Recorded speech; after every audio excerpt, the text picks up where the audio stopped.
Exceptional Randos show is produced live in Sunroom Studios' Bass Capsule and in partnership with KLST 103.5, RadioCallisti.org.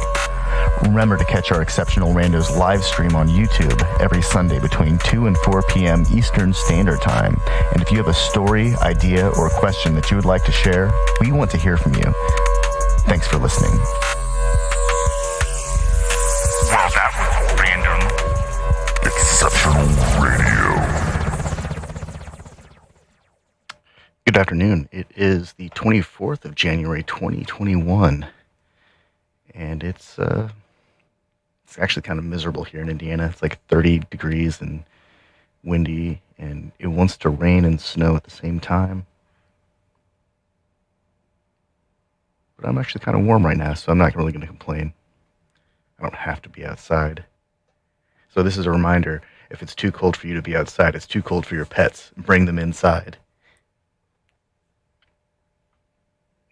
Yeah, I always hate people who leave their pets out during weather like this. It's like a person, it's really crazy how flippant American culture is about having pets. And I think there's this latent Protestant idea about chattel and animals being chattel that contributes to that. Obviously, it's a very meat consumption heavy culture, but in the way that Americans specifically treat pets as this thing that can just be discarded, and it's you'll see movies such as All Dogs Go to Heaven framing this notion of, oh, we need to treat animals with respect and treat them like they have souls, and PETA throws blood on people, but then people just treat animals horribly in the sense of they're just accessories to be discarded. They carry them on planes and they breed them to be docile. And, when you're breeding an animal to influence its emotional expression, that is turning that thing into an accessory in the worst kind of way. Um, I just you- think about every year because we live in a university town. Every year, students leave. They graduate. They go to a different school. They get accepted to a different program. And they leave. They leave town and they leave their pets. They just can't take them. And I see listings on Craigslist or even Facebook from time to time about, hey, let's rehome this animal, this cat or this dog, and it just breaks my heart because there's like this cat or dog that has bonded with somebody. They don't know anybody else. Their life's about to be turned upside down, and then occasionally, driving around the country, you see some cat just standing on the side of the road or a dog standing on the side of the road, doesn't know where it's supposed to go, and it clearly belonged to some casual pet owner.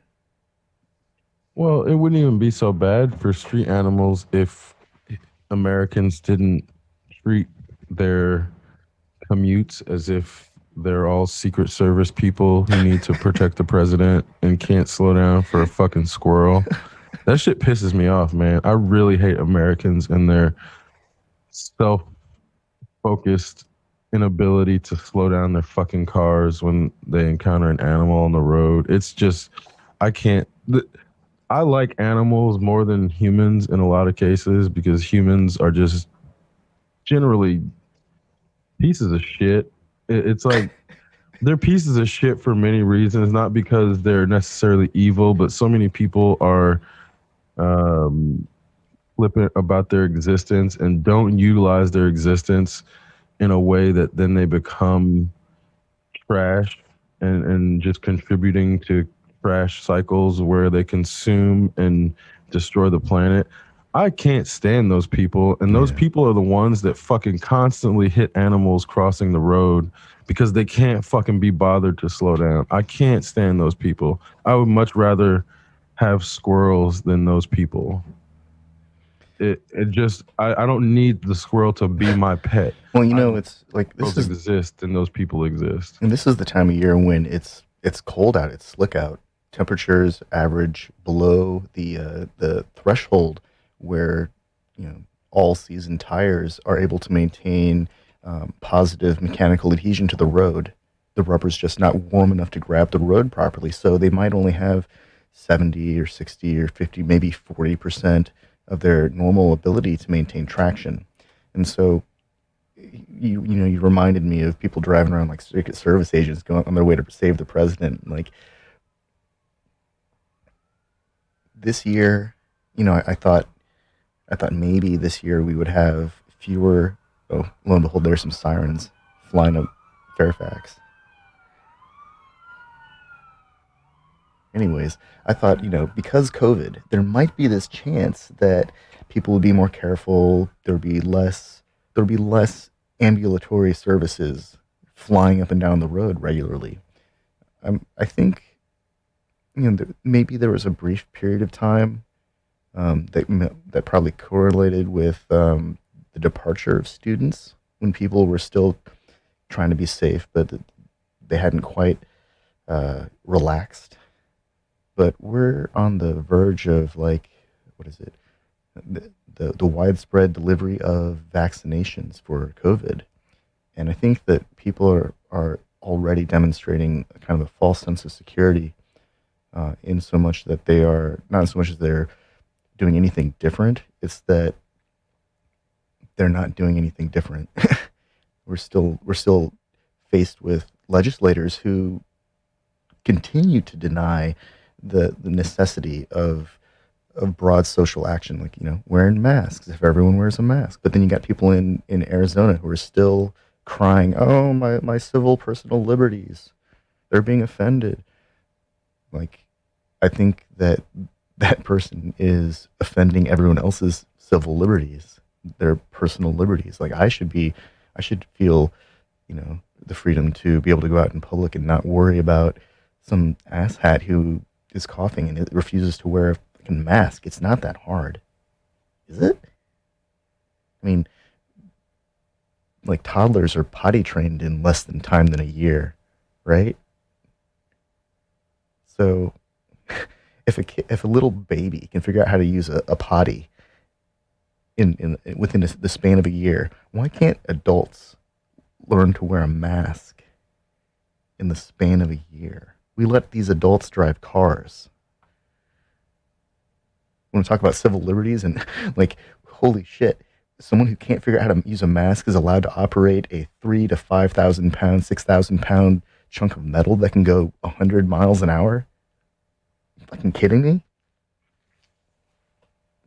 Yeah, I think this kind of gets back to how this country is built to protect mediocrity and give these mediocre people the sense that they are important, and that these people driving these death mobiles at 100 miles an hour around for no fucking reason except to go probably fill out some Excel spreadsheets while they scan Facebook and pretend that they're actually filling out the Excel spreadsheets. This whole economy is just a bunch of mediocre people making themselves feel important at the end of the day. And then the byproduct is destruction. There is just so much collateral damage in the form of destruction of the environment, destruction of indigenous peoples, destruction of animal full species. We've wiped out full species. This culture has wiped out full species and gotten many species on the verge of being wiped out. I mean, the safari fucking culture to Africa, where they're quote unquote saving the local areas by giving them money to go hunt, to go game hunting and trophy hunting. You know, it's absurd, these narratives that the media has created. And then straight up, that giraffe had another 15 years in it probably. That whatever giraffe was most recently shot by some asshat with a gun who had a hard on to go pull the trigger like at a fucking giraffe when they could have shot as many wild boar as they possibly could in Texas, where there's a problem with them where you can shoot them all year round. No, they had to go to fucking Africa and shoot a giraffe. I mean, again, is it even a problem, or is it just this bullshit notion that is from Protestantism that a person can control the fucking environment? That's all it is. The notion that I think in Texas they do have problems with wild boar killing off crops. I mean, but that's natural. That's nature. Sure. That's what's supposed to be fucking happening. And the unnatural thing is man. Men are the constant unnatural part of the equation. If there's wild boar overrunning that region, that's what's supposed to be fucking happening. Men aren't supposed to be the ones culling the fucking wildlife and determining which species get to thrive and which ones, we're going to wipe out this boar because they're eating our crops. The fucking natural cycle says the boar should be taking over that region then. Yeah. But our dumbasses keep trying to fucking control it, and the boars never get under control. So meanwhile, they go fucking elsewhere. I mean, they were fucking hunting boar from helicopters, still couldn't get that shit under control. Yep. So again, it's this... As I understand, you can ride a hot air balloon and go boar hunting from a hot air balloon. That's some sick colonialist murder shit that they just turn murdering animals into a fucking hot air balloon ride and just take out all of the actual emotional negative element of killing a living thing, as if that process is necessary. They come up with all these bullshit reasons why, we had to kill these boars. We had to ride up in these hot air balloons and helicopters and just murder these fucking animals. They were destroying crops. We had to murder them. That's the natural solution. Something is impinging upon our existence. Murder. Fucking murder. Take a hot air balloon ride. Make this a weekend, because we need these things to be murdered en masse. So you take your AR-15, your little murder machine, fucking M16, whatever the fuck. You take that up there and start murdering pigs and boar at your delight, because that's what we need. We need you to murder those fucking boar, Well, I mean, I think because if you're gonna eat otherwise at we least won't have eat one of them, control. right? You got to eat them. Otherwise, it's not hunting. No, you don't even have to eat them. Just murder them. Leave the bodies there. Let nature take care of that part. When you kill something, animals kill stuff all the time. Just leave the bodies there. Why can't we do it? That's what, we don't even you don't even need to eat the boar. Yeah. What boar meat? I want farm raised pig meat, so I know it's docile. I don't want none of that gamey. Aggressive boar energy. Those boar were fighting back. I don't want none of that meat. I want to make sure the animal I eat was docile, scared, paralyzed with fear, probably tortured before it died. I want all of that Mm. so we can get those terror nutrients. Yeah, that's how they make the pork rinds taste the way they do. Made with 100% terror. That's what makes those chicken breasts so large. It's not the testosterone or estrogen that they get injected with. It's the terror that they have to go through on those farms before they die and end up in my chicken sandwich. Yeah. And again, when we have impossible options, beyond options. Oh, so I was reading about a mung bean based meat substitute. It's dry. You add water to it, and then once you rehydrate it, they have several different variations, and they use heme to give it the protein flavor action.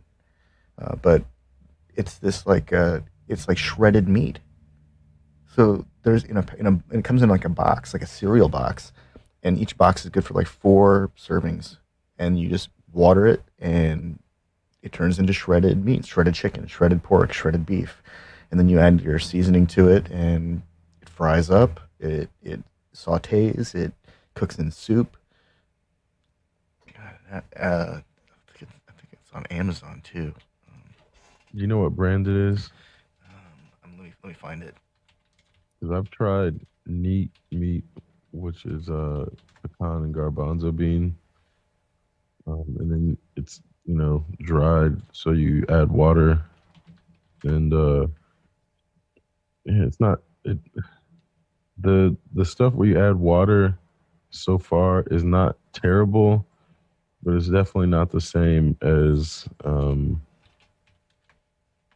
Impossible or Beyond. Let's see, yeah, it's the neat meat stuff. Like, is it? Huh. Yeah, I'm Yeah, it's like all about. that stuff's cool. That stuff's really cool.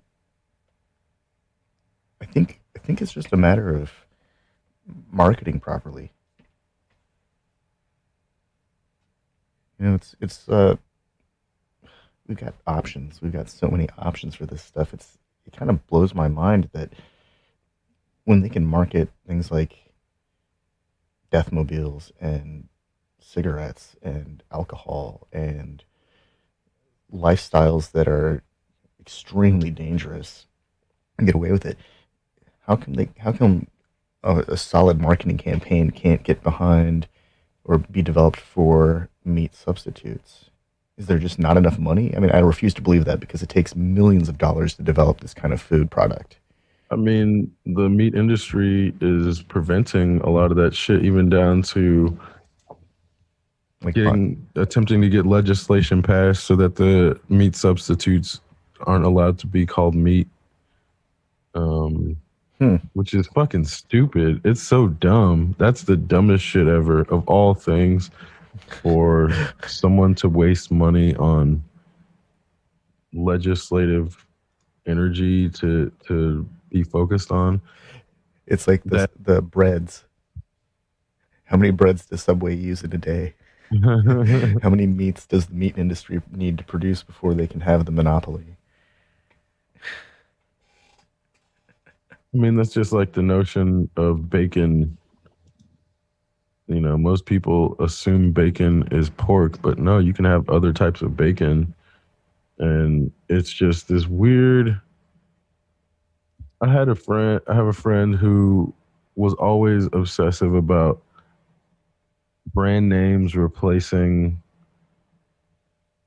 the actual name of something. So when you talk about Band-Aid, that's the brand name where it's like an adhesive bandage is what you're actually talking about. Yeah.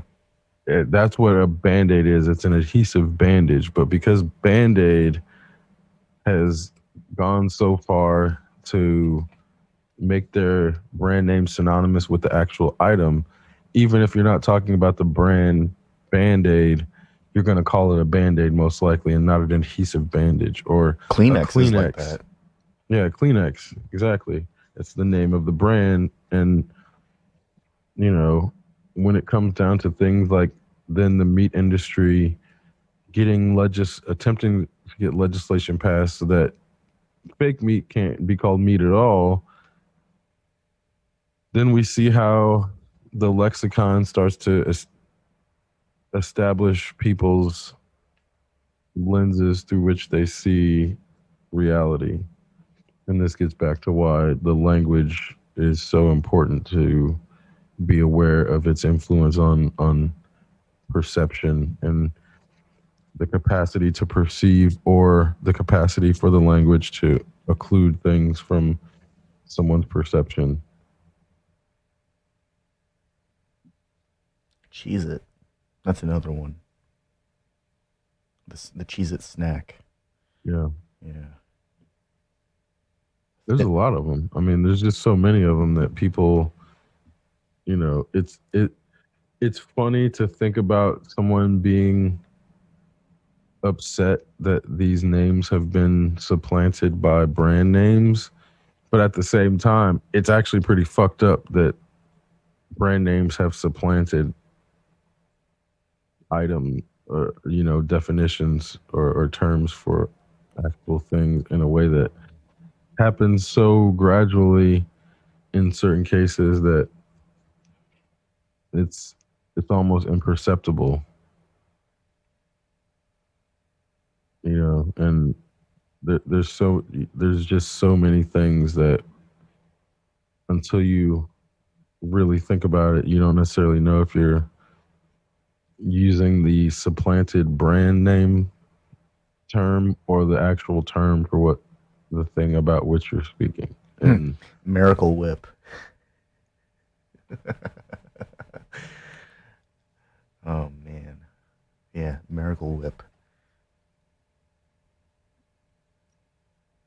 Let's see what else. Now I'm thinking about things that are trying to think of things like this that fit this description.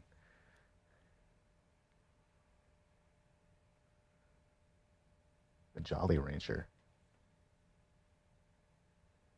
It's just hard rock candy. It's like super. right, yeah, I mean, but everything's not a Jolly Rancher. That's like one where, or maybe like taffy. Okay, taffy. Yeah. You know, because then, I forget what the actual name. It's like pulled candy or something. Or That's right.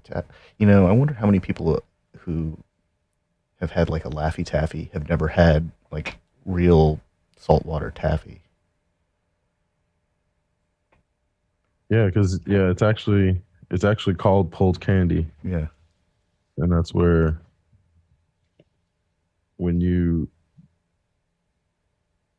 they call it taffy like, but it's the same thing. Yeah. And that's where taffy having their branding like Laffy Taffy has now you can't even call pulled candy taffy. Really?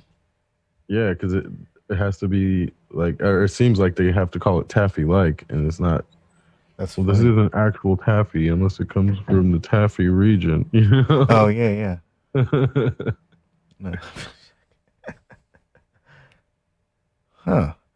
So that's why the Coca-Cola Pepsi wars are so intense. Because at some point it's just going to be Coke or Pepsi, right? not cola. Right. I mean, yeah, and that's where, the whole soda as a form of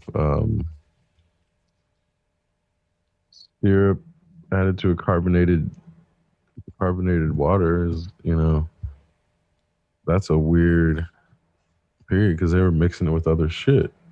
That's where, Yeah, you got all those crazy tonics. yeah, Tonics that could have like anything from morphine to cannabis to cocaine, any other thing that they decided to put in it. Nobody actually knew what these things were really. They just knew what they just figured out how to make it. Had no idea of the uh, neurological impact of consuming these chemicals. Like absolutely zero idea. Oh, we noticed that the blood pressure increased. It's like that's not enough information. John Edmiston obtained a trademark for the name saltwater taffy in 1925. Or wait, in 1923, actually. Sorry. But, Man, I don't even know where to get like saltwater taffy. I only remember having it when I was visiting my grandma. I don't think that's the kind of taffy that's just given out on Halloween.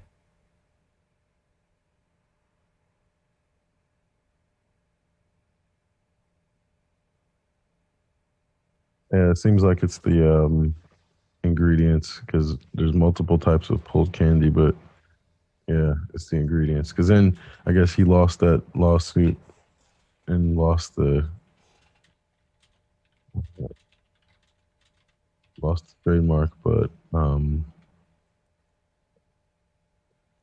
in say they're saying taffy without salt water is a lollipop, in how they see it in some places. So it sounds like again one of these American things where multiple regions will have different terms for the same shit. You know, like we tried those Sonoran hot dogs, Yeah. um, which if anybody listening has never tried a Sonoran hot dog, it's pretty fucking amazing. Um, but it's a style, whereas you can when you go out to the West and start finding them, there's gonna have everybody's gonna put their own spin on it. So Yeah. It was the some bread. places will say, "Oh, this is a Sonoran hot dog," and it'll be completely different than other places. Yeah. Man, what I really remember about that hot dog was the bread. That was like a different bread experience. It held together better.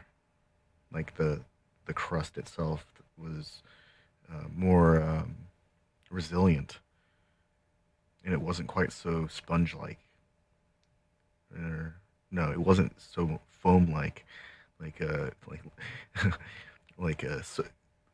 sofa foam, like seat foam. It was more like a it was more like a sponge. It held up. Although I do remember that was like a really potent hot dog. I think it was all the sauce on it because I remember I I ripped a few like grade A just flatulence that night. Oh, that made me sick. It made me really sick that day, and which never happens to me. Which I don't know if it was the different Didn't we also get a giant thing of environment. potato nachos? Yeah, I think they did. Yeah. Um, No, but yeah, I admit, man, that was like way more fried food than I would normally try to eat it in one sitting. It was delicious yeah, though. I think there's a yeah. price to pay for that for some things. Like, No, for sure. Because it that wasn't street food, but when you eat street food, you're basically rolling the dice with yeah, your gut, and that's one of those things where sometimes it's worth it, and sometimes it's not. That was definitely worth it. but I can't imagine people doing that to themselves every day. You know, like, ooh, that it is one of those experiences where you can feel hours or days coming off of your lifespan when you eat that meal. So I can only imagine someone who eats that frequently, they probably are moving at a zombie like mind pace, or their arteries have to be like sludge. I worry And about like the people who don't have enough time to go to like drive through fast food and rely on the sandwich counter at a gas station for lunch every day. because they're so important and busy, Because right? who knows? Maybe they don't have enough time. No time. No time. They don't make time for lunch. They've obligated themselves to something that limits their time so severely that they can't take the time to get a meal. So they go to the gas station. Imagine rationalizing somebody else's importance over taking care of your body. That has to be, I mean, I know most Americans live that way, Yeah. but I'm so far removed from that mindset that it's sad and unfathomable for me to think, oh yeah, I'm gonna put my time for someone else and not even think about taking care of my gut before I make sure that this other person's life is better. That's a fucked up existence where, oh, it's for a few dollars or something. I don't know what it's for. Oh, it's because I can't accept that a government should exist to make sure I don't become homeless. So I'm gonna make sure I dedicate my hours to someone else. So I pull myself up by my bootstraps and never appear as if I took a handout. Yeah, man. I may never actually be able to shit on my own time, and yeah, I may have to eat sandwiches from the gas station, but because I never had to pull myself up, or I never had to take a handout, and I always pull myself up by my bootstraps all the time, every single time. Yeah, I may be underpaid. Yeah, I may be exploited, but I'm American, and that's the American way. Just seems so flawed. Like nobody actually turns down help when it's offered, do they? Oh hell yeah, they do. They turn down help for other people, and then go post about it on Facebook because nobody helped them Shit. when they were down. And motherfucker, you turned down the help just to be pitiful and just to be oppressed and just to be important. You know, when people are in this position where they feel as if society has turned its back on them, which it kind of has, but there are a lot of people in positions that society actually hasn't turned its back on them, but they just don't accept the help. But In order, but society provides social services for a reason. I mean, these programs exist to help people. They're already there. People just gotta fill out some paperwork. Oh no, socialism, paperwork, and government. But that's how you get funding for school, right? but the paperwork shouldn't even exist, and that's Yeah. part of it where there's this element of, okay, if I'm born into this country, they know my social security number because they gave it to me. They know my identity because they issued the card and number to attach it to me.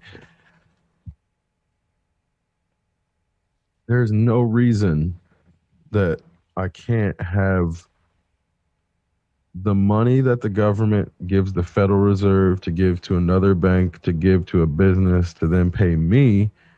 Just deposit that money to me directly. There's no reason that the government can't do direct payments to citizens for existing. Now, why should people get money for existing?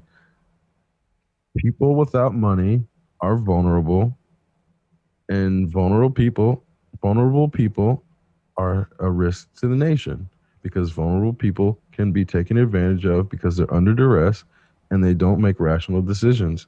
Therefore, it is in the best interest of the nation to never have people who are vulnerable by giving them direct payments, aka what people have termed universal basic income. But the issue is, we can call it whatever the fuck it is, whatever the fuck you want it. It's vulnerability prevention. If you prevent someone from being in a position where they can be exploited because they have no money and then have to make a bad decision because it's then like every decision becomes life or death in a place where you need money to survive and you have no money, every decision is life or death. Our government is acting like that's not the case, even though everybody who lives in it knows it is. And the reason our government is acting like that is because there's too many rich people in the government who have never actually had to live check to check. They don't even know what bills are because this shit is automated coming out of their accounts. They don't know how much these things cost. So then when you have somebody trying to give stimulus checks, like, oh, we'll give them $600. I don't know. $600 should last them a while, right? 6 months, maybe? Because these people have no idea how much things cost because they haven't had to actually look at the cost of things probably their entire lives. Many of these people in Congress have probably never had to actually look at the cost of things. And when I say that, there's a lot of people who may hear this who don't understand what that means. If you don't have to look at the cost of things, that means you have enough money that anything you look at, you can purchase, basically. And it's always going to be within your price range. And the only time people get out of this price range is when they start going and looking at yachts, start going and looking at islands and G5 planes and shit like that. They don't, most rich people, and I'm not talking about wealthy people, I'm talking about rich people. Most rich people never get in a position where they're out of their price purchasing range until they leave and go to a region that is only wealthy people. We're talking about Dubai or Seychelles. Monaco. I mean, not even Seychelles necessarily. Like Seychelles, rich people can go there and basically buy everything. Monaco, you can't do that. Yeah. Fucking Dubai, you can't do that because it's such a high concentration of wealthy people that then rich people realize that they've been flexing on poor people their entire time. So then they go back to flexing on poor people. Wealthy people flex on other wealthy people. And then the uber wealthy don't flex on anybody because they know they control everything. There's levels to this shit. So then you look at somebody like Jim Irsay, for example, owns the Colts, billionaire. I'm pretty sure. I think he's got like 3. I don't know, whatever. If he's not a billionaire, he's definitely close to being a billionaire. I'm fairly positive. I could look it up. It doesn't matter. What I'm getting at is he's not uber wealthy. He's wealthy. He's not rich. He's past rich. He's wealthy. So when you get to that wealthy point, you're still in the public eye.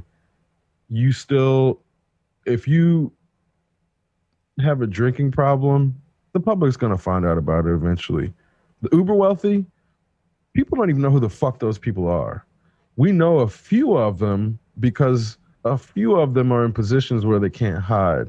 Like the Ben Salmon, whatever the fuck that piece of shit's name is, Saudi bitch, whatever the fuck that dude's name is. I don't want fuck that piece of shit exploitative motherfucker. Fuck him. But he's one of the few visible uber wealthy people only because he comes out and is the face of that monarchy. So the whole reason I say fuck him so much is because people in his country will get fucking executed or just disappear for trying to do some shit like that. So I'm in a spot. I don't fucking need anything from that dude. So fuck him, Fuck everything he stands for. Fuck his family. Fuck his goddamn bloodline. Fuck everything in that dude's sphere. That said, there's a few people, I mean, maybe like 1,000 people like him that are so wealthy that we'll never see those people because they don't need to be seen. And this is kind of where dumb people start then coming up with these cabal, oh, they're the fucking Illuminati. Like, no, they're just super rich. They're just fucking uber wealthy. That's all. Like when Jack Ma fucking went away, that's because this motherfucker is so rich he can just disappear if he wants to. If Jack Ma don't want to be found, he's rich enough. Nobody's gonna fucking find his ass. It don't mean Chinese government disappeared him. That was the dumbest shit ever. Dude, the Chinese government didn't even know where he was. Exactly, because he's so fucking rich. If you're that rich, motherfucker could go to the troposphere and just chill out up 120,000 feet or 120,000 miles above Earth because he bought a ticket on SpaceX or some shit. And he was the secret cargo. Jack Ma just wanted to go hang out in space and nobody could know where he was. That's because rich people can do that kind of shit. Remember when Lance Bass almost was a fucking astronaut because he could just buy a ticket to space? If Lance Bass could fucking buy a ticket to space, you know what Jack Ma probably has a fucking space station that motherfuckers don't know about. And he could just go chill out. Space. I really wouldn't be surprised if the Chinese if they had an entire space station that we just knew nothing about. That's what I'm saying, man. Jack Ma could have that shit and just go chill out on his fucking space station.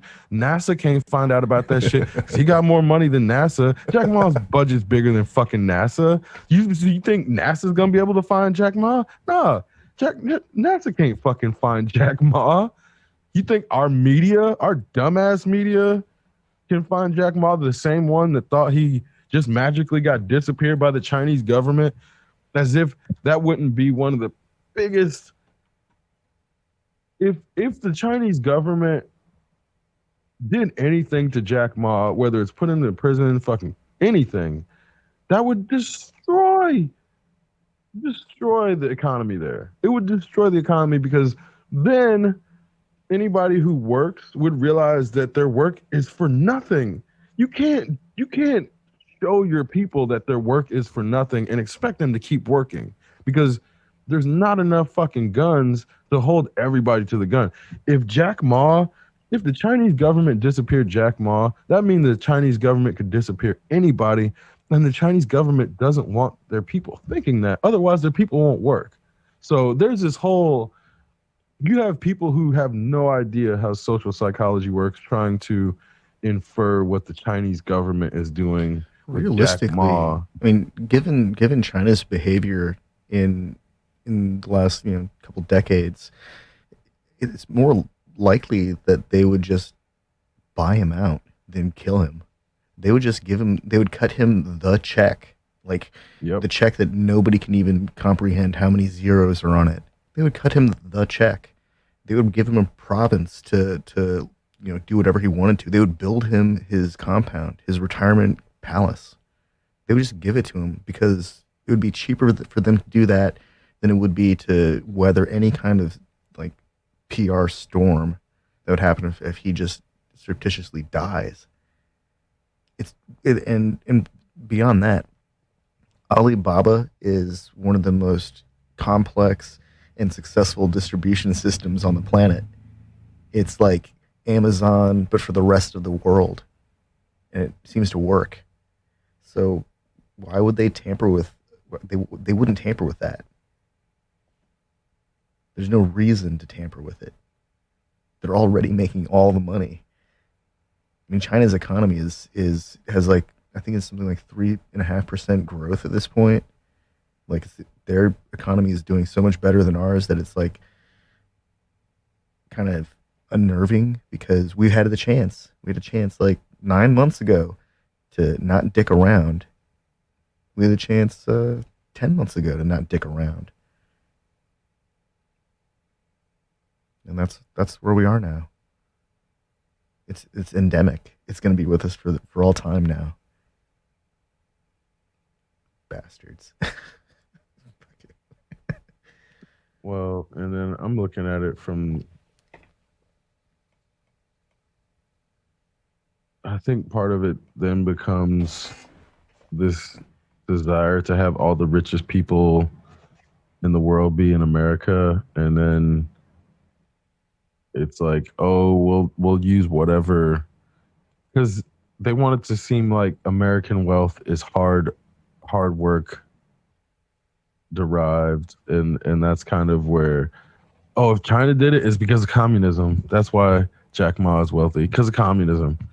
No, no reason. It's just because of communism. But doesn't communism take away all of your money?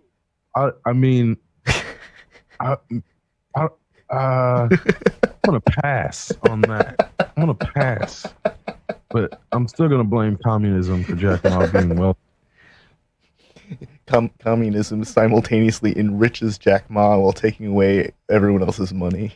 Yeah, That's he's not even like a state figure or like he's he's somehow China paid Joe Biden to take America's money and give it to Jack Ma. That's my final answer. That's how Jack Ma became rich. that's why he gave everyone those free seeds. Bro, I don't know if you've seen Chinese Secret Service trending. Fucking racist, dumbass white people are like, why is one of Joe Biden's fucking Secret Service agents Chinese? This man is Korean American. God damn it. Korean American. And the right wingers are like, look, he's got a Chinese security. He's Chinese. That's proof right there. Because this slightly Asian looking man is protecting Joe Biden. He has a Chinese security. So David Cho is a Korean American United States Secret Service agent who is the head of President Joe Biden's protective detail. See, where's he from? I mean, like, where? Maybe it says. I bet he's from like Detroit or like Jersey or something. I was gonna say it's probably like Iowa. Atlanta, I don't know. It doesn't say. It doesn't actually matter. Like, it really doesn't fucking matter because wait, he's not. You mean where's he really from? Like, where's his family from? No, I mean, like, where did he go to high school? like I bet he's like a jayhawk or a mountain lion or a some other kind of animal that's used as a high school mascot. We're all some kind of animal from high school. He could be like the I don't know. For me, it's more funny if he's from like some Midwestern state, some like flyover state. He's from Nebraska. He was born in Lincoln or something like. How did he learn to speak English so well? He's from Nebraska. Where's that accent from? Where's that accent from? That's a South Dakota. No, that's like a Wyoming northern Nebraska accent. He's got a little Idaho tinge to him. Oh man. Yeah. So there is no Chinese Secret Service agent. Apparently they called him a Chinese handler.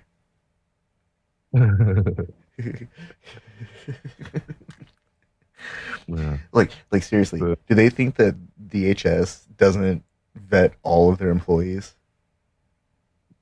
Well, but at the same time, there's this magical xenophobic view that the China, which is also, it's kind of a compliment. The Chinese Secret Service is so good that they can infiltrate DHS and get right next to the president. They are so good. We don't even know what they're called. They're the best damn Secret Service out there, but man, we just don't know what they're That's how called. that's how powerful China is in these people's minds. Which is again, there's a underhanded compliment in there somewhere. China's China's Secret Service is so good that they protect America's president. Yeah, yeah, that's Like, yeah, but well, that would mean all of the posturing in the Pacific is just to maintain the illusion of tension between China and the United States. that's what they've been saying. I know, and They've been that's. saying that Biden's bought and paid for by China, so that's why he's been faking. But I mean, I thought they did a face-off with Biden and Trump is really Biden and is learning to speak again. oh right, yeah, that whole and no, it wasn't a face off. Trump's just oh yeah, no, there was a face off one, but the more rational one is that Trump is just giving up control, but actually going to be commanding from behind the scenes, and now Biden is Trump's puppet. So he's the shadow prez. Shadow Shadow Prez. Yeah. The last thing I read is that like the head pedo guy from QAnon, the one that owned the 8chan servers, he told everyone that they were done. He's just like, keep your chin up and go home. We're done. They beat us. And then, of course, the regional leadership of QAnon was like turning in on itself and saying that other groups were not as devoted or as they weren't true believers. And then people at lower levels started turning on each other. And some were saying, "I'm just going to stop. I'm done." And then they said, "You never believed anyway." And then they dox them. And like it's really it's like the most rabid, self-consuming. It's not even a dragon or a snake eating its tail. It's like it's just sad. When what is it?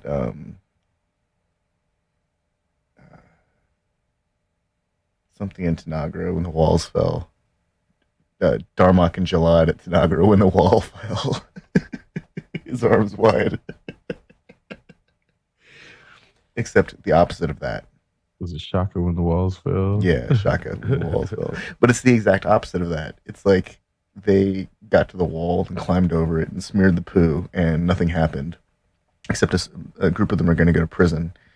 And well, did you hear about that kid that turned in his dad to the FBI? Oh, that shit is so amazing too, because it's like that kid. I mean, I feel bad for the kid, obviously, in that when your dad is a dumb piece of shit that attacks the Capitol building, that doesn't bode well for your DNA.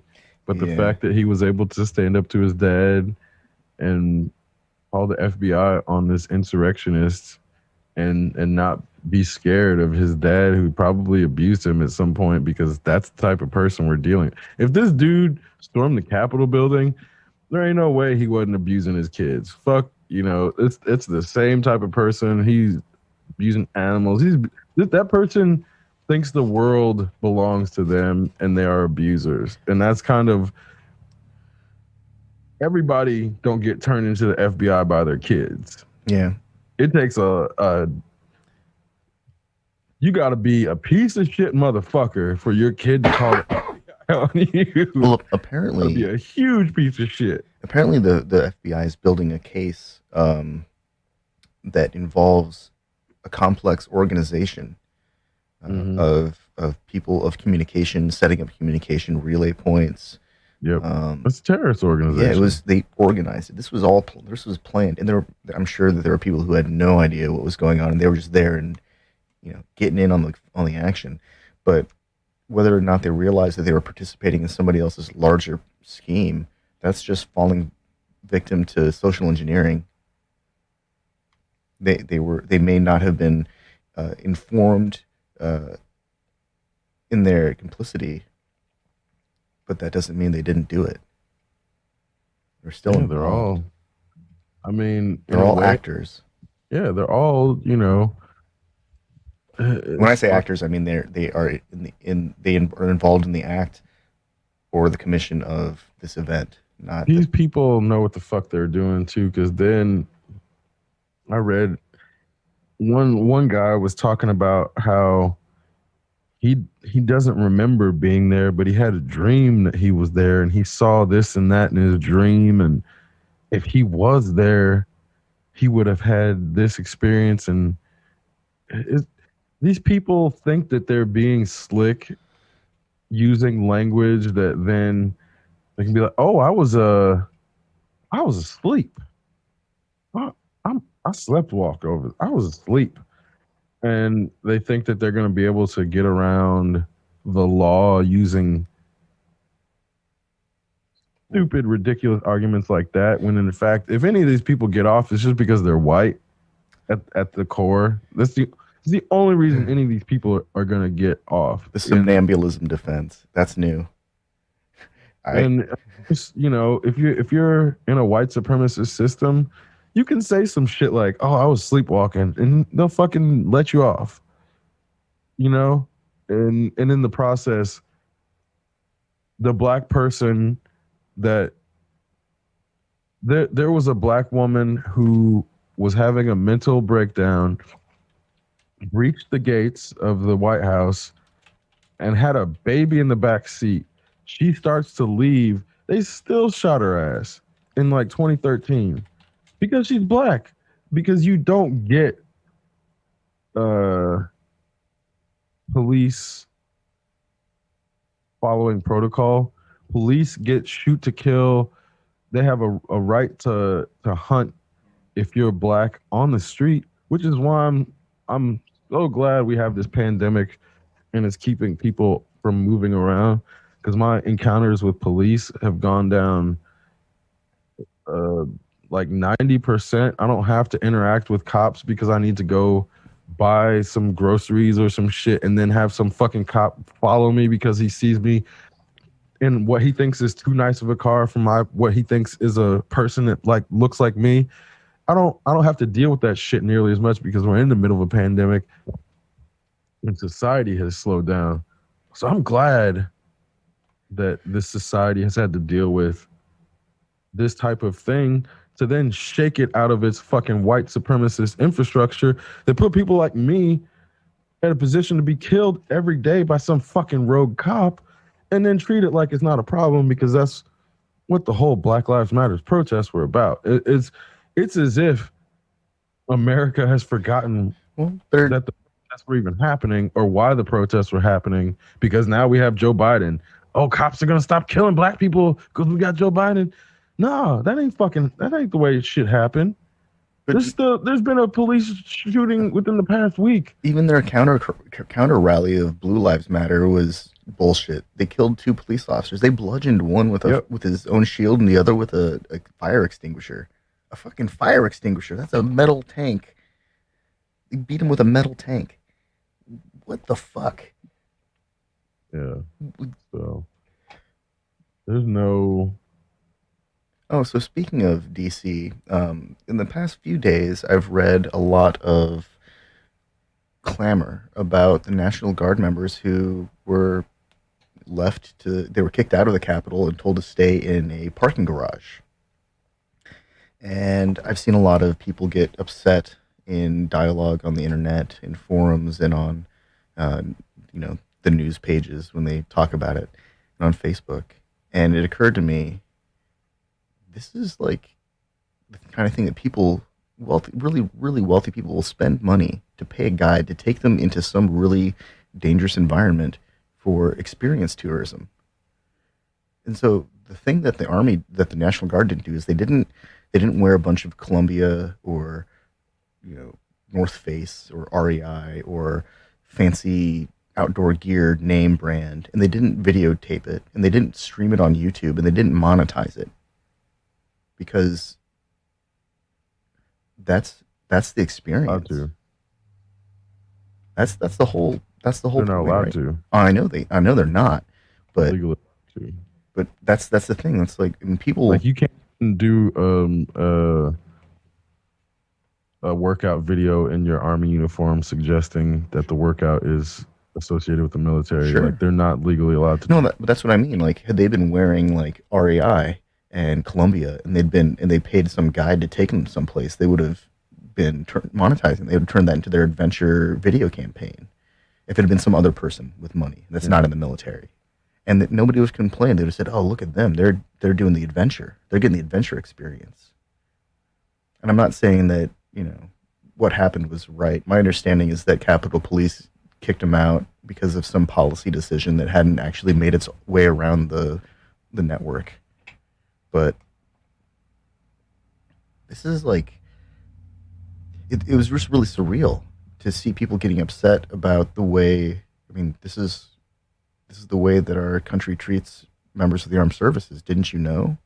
We send them into hellholes. We send them into burning pits of buildings to build tent cities.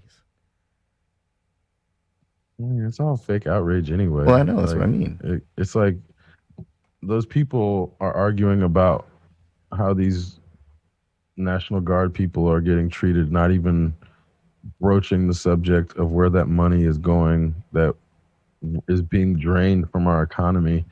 If we spend so much money on military, how are these dudes sleeping in the fucking garage? There's too much problematic math that people don't want to confront, that then they choose to take that energy that they should be devoting to that and then argue about stupid shit that's already passed. Those dudes already slept in the fucking garage. That shit's over. Shit's over. Why are people arguing about it still? Because it's easier. It's easier to argue about that than address where the fucking money went that caused them not to have actual cots or tents or some shit that could prevent them from having to deal with the environment. Those motherfuckers should have climate-controlled portable tents. Period. Yeah. If with all that money they have, period. What about the pop-up FEMA buildings? That's what I'm saying. Those things are climate-controlled. Right. Yeah, they should have those in their arsenal. If they don't, it's a fucking joke. If they don't have those things, which they clearly don't, because they would have used them, and that's what I mean. It's a joke that all this goes to then not equipping our armed forces. They probably didn't have enough toilet paper. Those dudes are probably having to shit and not wipe their asses and not have to talk about it. And we have fucking military walking around with shitty asses because we didn't have enough toilet paper in our budget. But we can't got the essentials. We can't take those FEMA tent or FEMA pop-up buildings away from the FEMA camps. Otherwise, it'll undermine the FEMA conspiracy. I mean, but seriously, do you think if they didn't take into account sleeping arrangements, that they got shitting arrangements right? They didn't get the shitting arrangements right either. Apparently, it was like 5,000 people all sharing one porta potty. Yeah, see? Something fucking I didn't know that detail. Psychotic like that. Figured. Of course, because these fucking idiots. These people don't know how to... If you gave them $1 billion to figure out how to keep 5,000 people sustained overnight, they wouldn't be able to do it. They would design a new seat for the F-35. Exactly. That's the people, and then that seat would be built in 50 different states because they had to make sure that the factories were equitable in each of the senators' fucking states. Oh. So even though that F-35 seat could have been built in one state, no, we're gonna make sure it's in all 50 states. But only the final assembly plant in California knows what it is. Every other state, they're building such a small component portion of it that they have no idea what it is. I mean, the company that makes the hand stitched leather upholstery, they know it's a chair of some kind, but they don't realize it's going to travel at like what, Mach 2 or something. And then all the pieces are actually shipped to China and assembled there, and then shipped back to America because it's still cheaper to do it that way. Yeah, no, that's why our National Guard is sleeping on the floor of a fucking parking garage, right there. No one's gonna even get to sit in that seat. It's gonna be like the show seat. They're gonna say, "Yeah, we're gonna put these in the F-35. was We just just need money to right. buy 20 of them." Yeah, and then along the way, somebody realized, oh shit, this was for National Guard sleeping arrangements. Oh well, we got this prototype seat now. Let's throw it away and mark it as a loss. Yeah, I have a friend who worked on stripping vehicles and military supplies from bases, and he was talking about how some of the shit you'd have to break down unused Humvees because they purchased them and then they couldn't resell them because they were military outfitted, and then they had to be stripped. So there would be all this equipment that was purchased, never used, and then broken down. Somebody had to be paid to break it down and turned into scraps.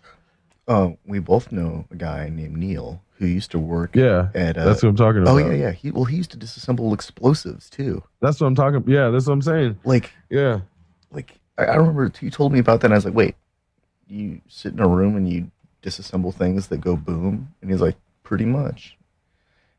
And why do we even? What the? There's. I mean, dude. I'm sure. I understand that there's a chemical half life for components of explosives. I get it, but what? Why are we amassing so much, anyways? That's the tangled ball that nobody wants to actually get into because the math is too complex. That's what you were alluding to. Is that the real problems that cause all these other peripheral issues are actually deeply layered in and tethered to other complex economic systems. And they're not just going to unravel themselves with a march on a building or a vote in a building or a national vote for a person. Those things can't solve those problems. They're beyond the scope of one administration. They're beyond the scope of apparently it's beyond the scope of senators who have no term limitations. They can't do it either.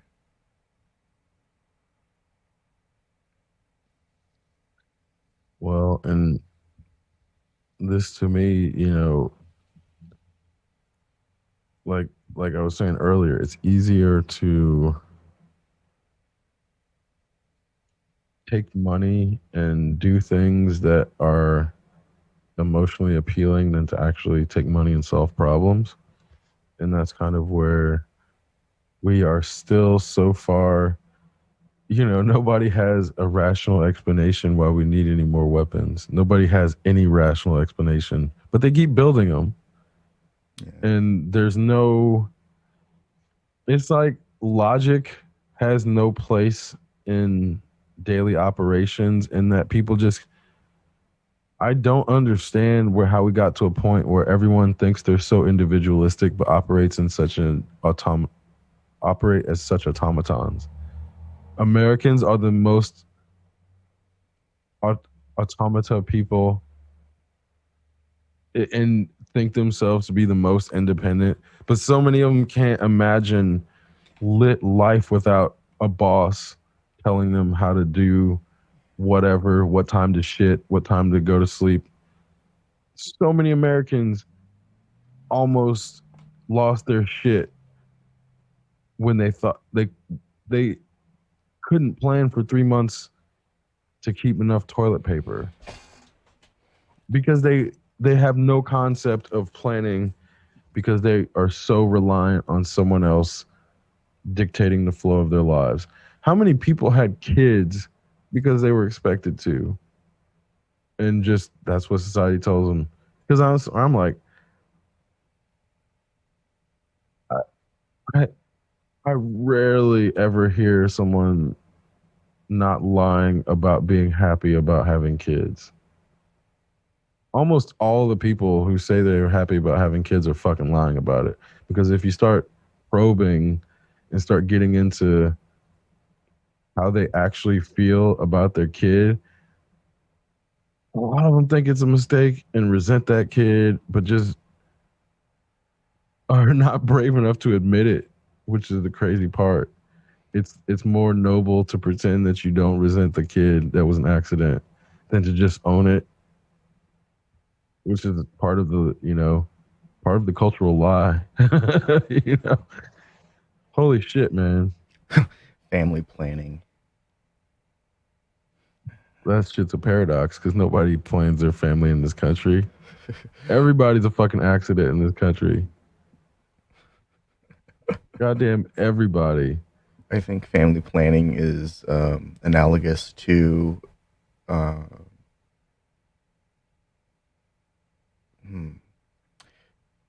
well applied procreation techniques that do not result in pregnancy.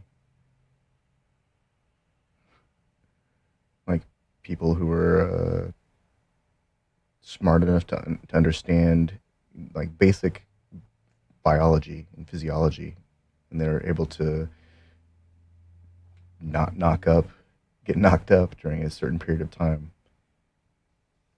There have to be people out there who are conscious of these things and like, consciously decide, you know what, I'm not going to go get it on tonight because there's a chance that, this is the wrong window of opportunity for that. Surely there are people who are conscious of that. Just not enough. Oh, what planet? What planet are you talking about? Well, I'm not talking about Earth, apparently, because we got rabbits here. Bro, there was people that went to a Bow Wow concert and didn't wear masks. You think those people are conscious of the proper time when they're in a position to have a baby? That's super optimistic. I'm pretty sure I'm talking about Vulcans right now. Right. Like, bro, you got people out here risking it all to go to fucking Chili's and get some whack ass baby back ribs that aren't even that good, risking it all for Chili's.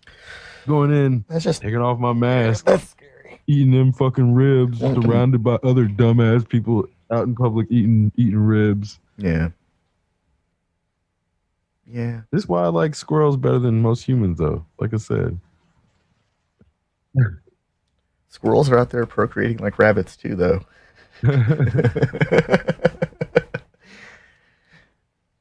Yeah.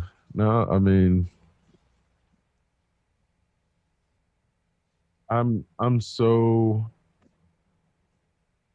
over humanity in the sense of, I mean, I was over humanity before the pandemic started, which is funny in that this just pushed you over the edge. Well, I'm starting to get to the point where I'm like, I'm not cheering on COVID, but I'm looking at this as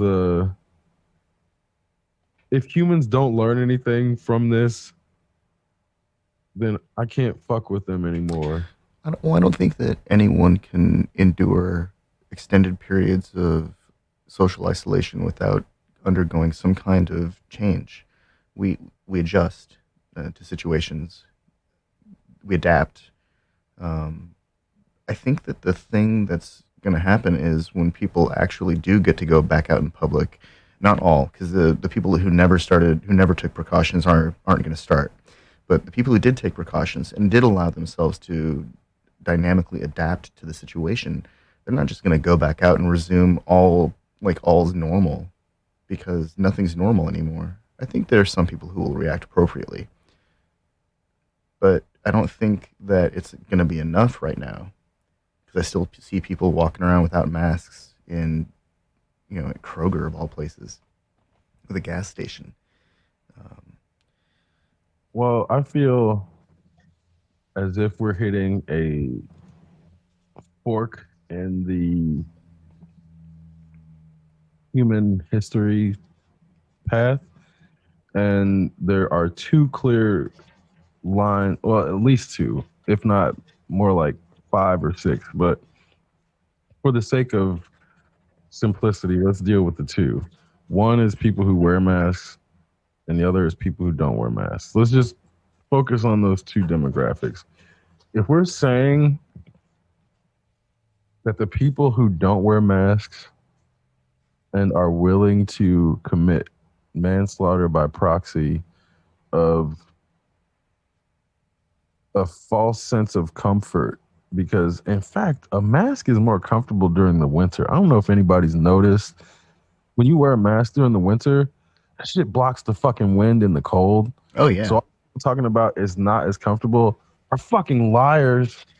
So these people are willing to present a false sense of discomfort as a logical reason in their head to commit manslaughter by proxy of not wearing a mask and not wanting to be fake uncomfortable.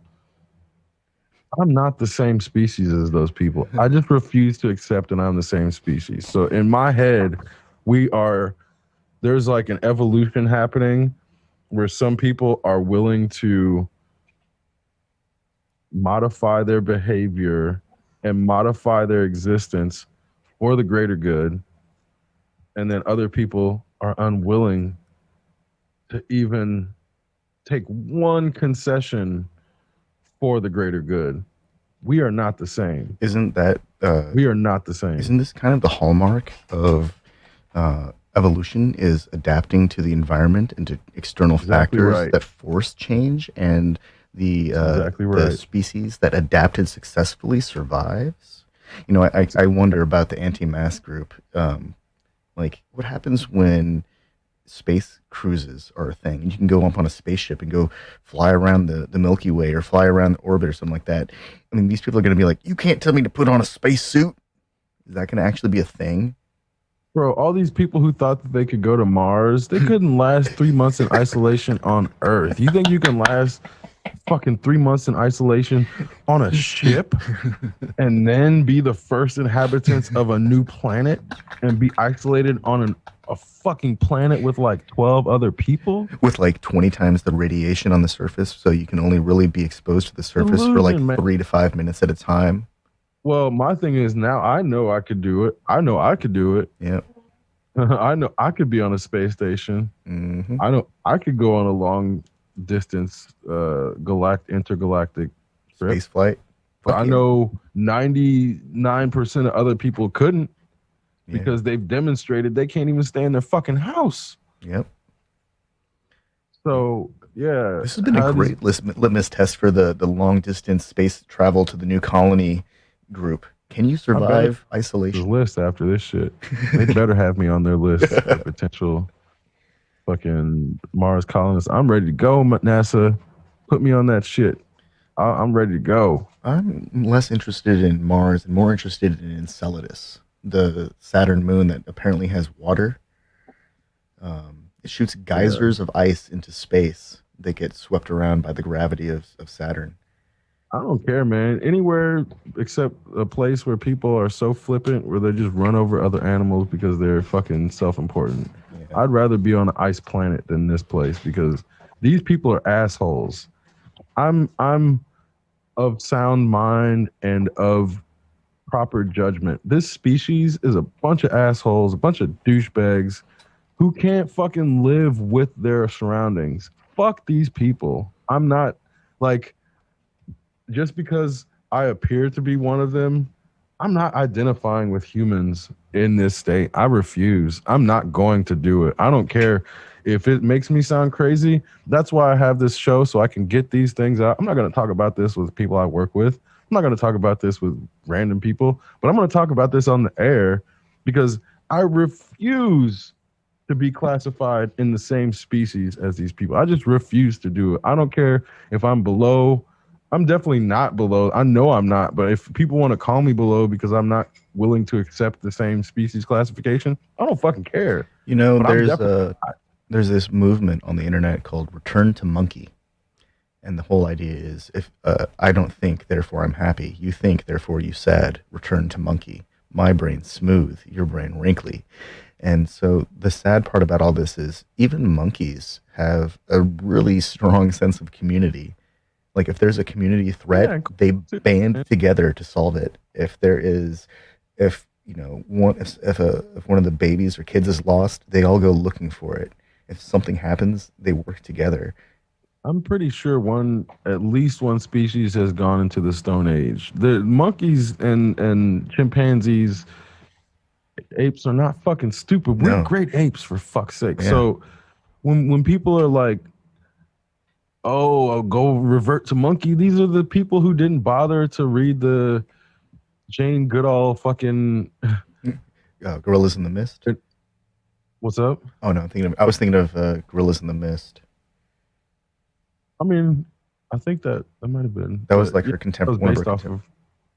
I think that was one of her contemporaries. Regardless, there's people who have done enough.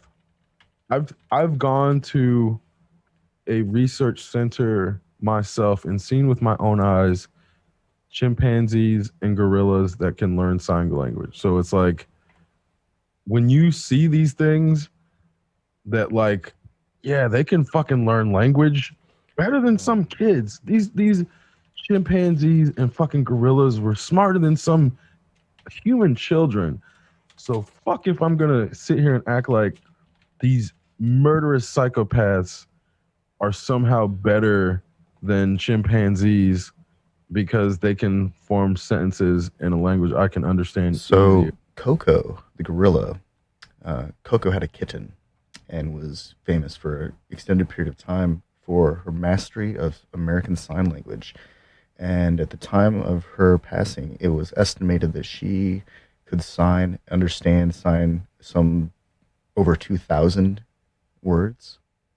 She had like mastery over English language that she could communicate through sign language. Complete sentences, complex thoughts, not just like simple instructions, but full conversations. Like if a gorilla can accomplish that, then clearly it's just a matter of the kind of education system that was made available over time, because academic improvement occurs over time and it's built upon the discoveries of prior academics. And so maybe Gorilla Academy hasn't had enough time to develop the way that Human Academy has. I think that's a pretty fair. I mean, I'm not even sure if that's true. They just don't do it in English, and this gets back to the human exceptionalism being a Protestant idea. Yeah. It's a Protestant notion that these animals have to learn English, American English at that, to be considered intelligent.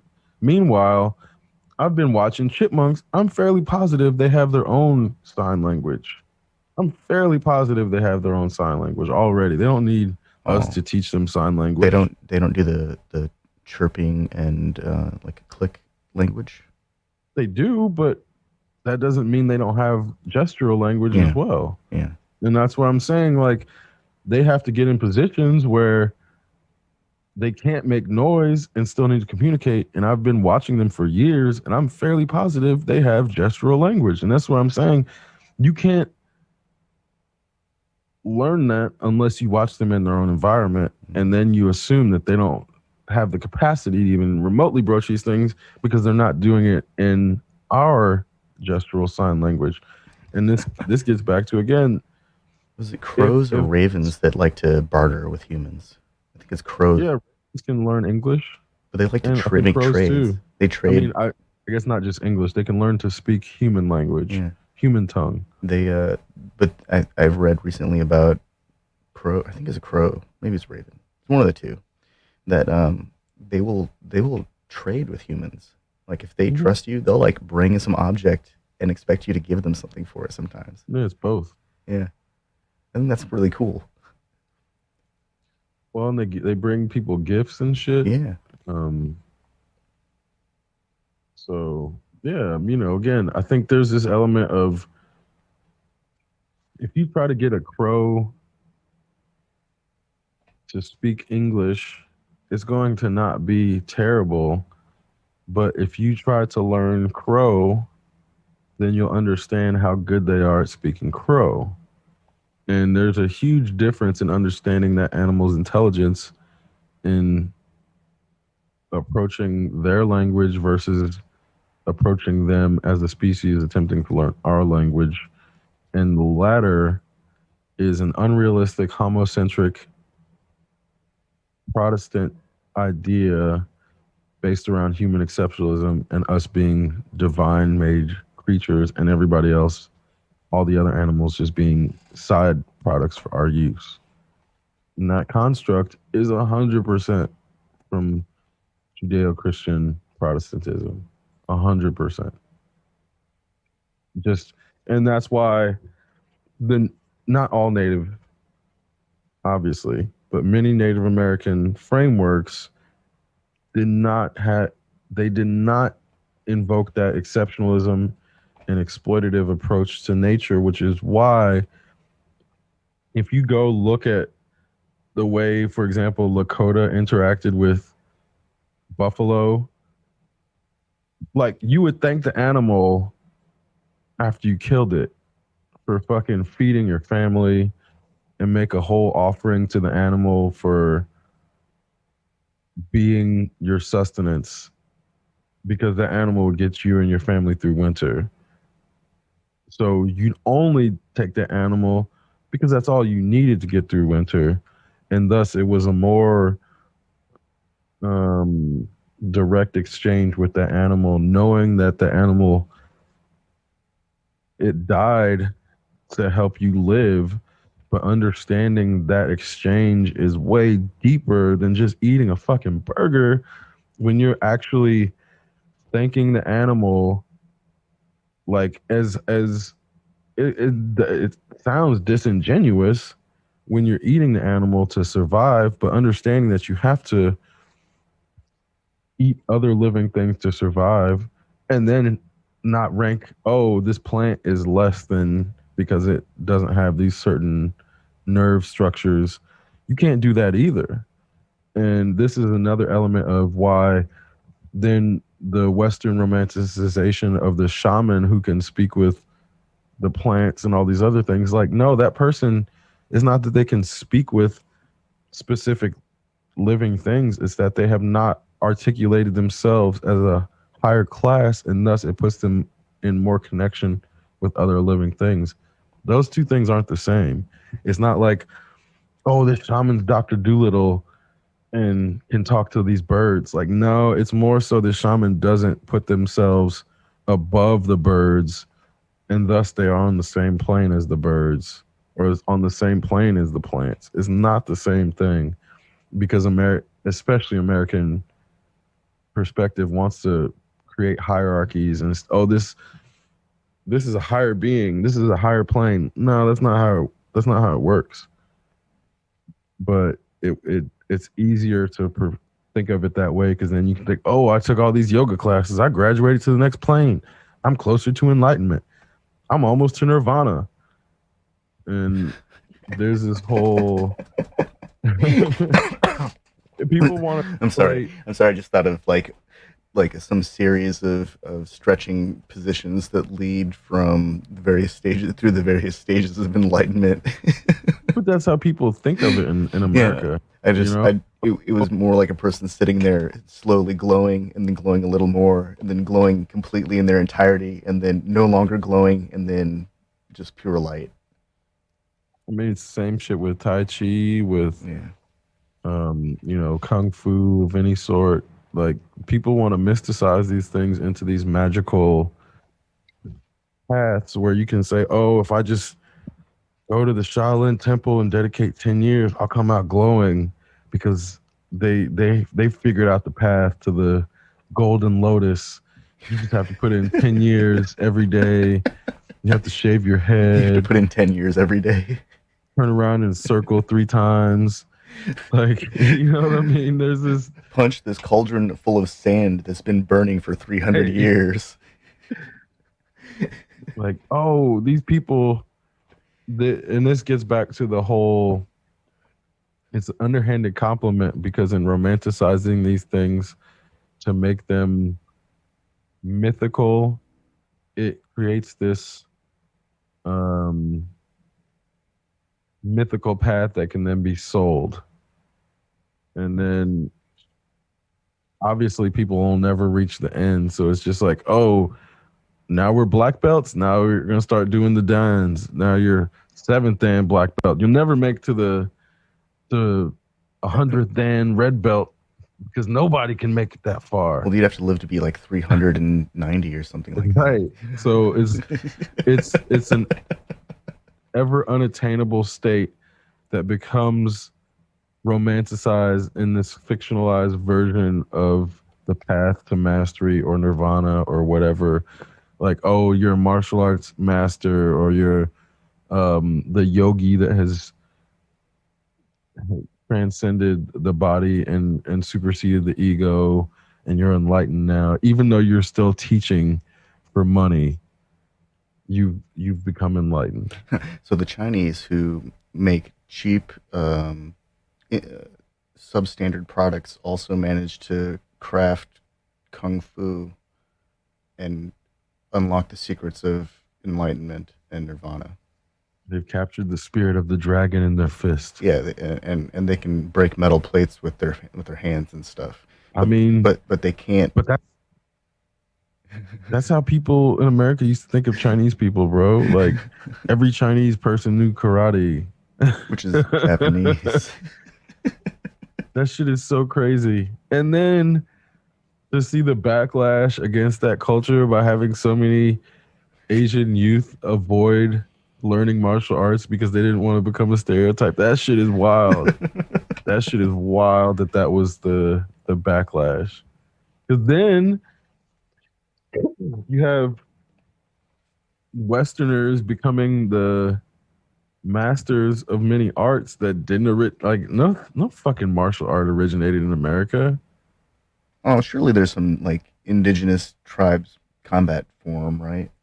Oh, I mean, I'm talking about white America. Oh. I'm talking about like, because I'm pretty sure that there's like some Comanche warrior style out there. Or there's definitely Apache but they don't, hand but fighting. Nobody in America knows those, bro.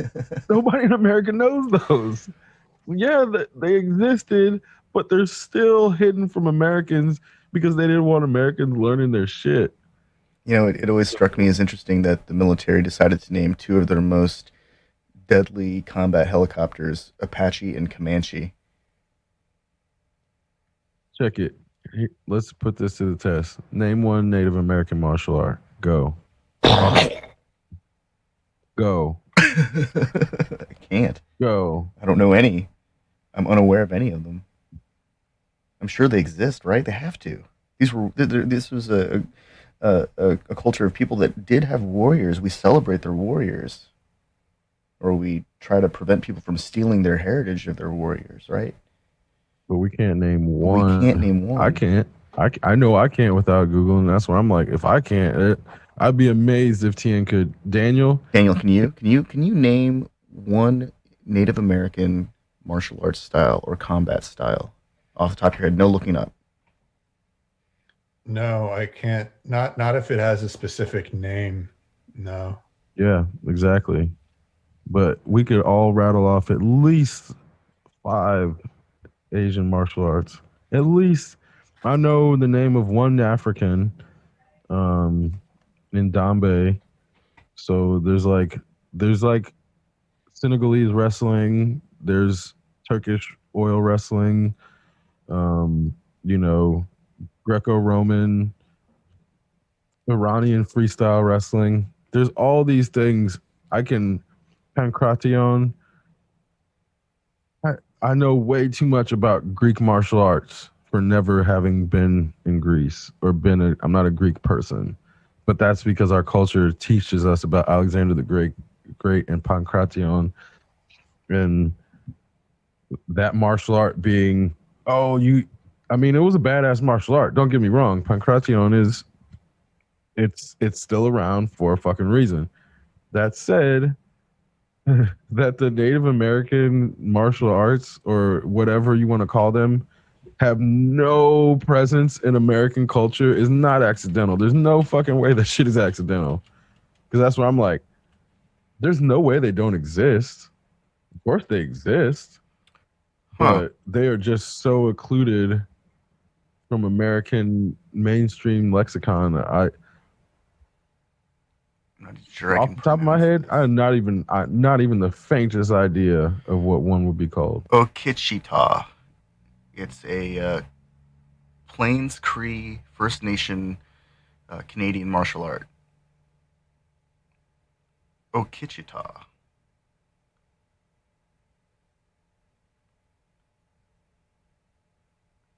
But it's from Canada at this point. It's you, Wikipedia attributes the country of origin to Canada, not First Nation.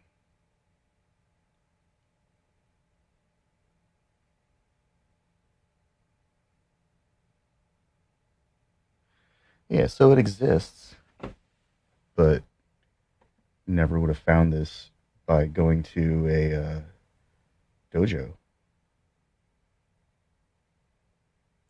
Well, not to mention probably the scarcity of the tradition of those martial arts is probably only going to increase over time, especially because of the under-resourced communities of Native Americans across the United States contending with loss of their elder population, um, assimilation into Western culture, and also COVID, basically not getting the same access to any kind of medical resources or treatments. So people with that knowledge base are going to be lost even more easily than they normally would have been. So apparently there is an Apache knife fighting system, and Cherokee tomahawk throwing. yeah, Cherokee tomahawk fighting technique. Man, I bet like the Cherokee and Iroquois and Algonquin. I bet they all had some really complex tomahawk fighting styles. Like And Choctaw too, I believe. yeah, like unique to their tribe, like that they would have developed, similar to various forms of kung fu. There would be slight variations within each group because they wouldn't all be training together, and these styles would be passed through a village, probably through the warriors. Yeah, it's the same with Filipino stick fighting and knife fighting. You know, in the same way that some people call it eskrima and some people call it kali. You know, They're the same thing. exactly the exact same thing, technically. Well, It's crazy. aren't Hapkido and Aikido essentially the same thing? Not effectively. I mean, I think there's some slight variation in that. I believe Hapkido has slightly more striking than Aikido. Not that Aikido is devoid, but Hapkido is effectively like Aikido plus some strikes, Oh yeah, kind of.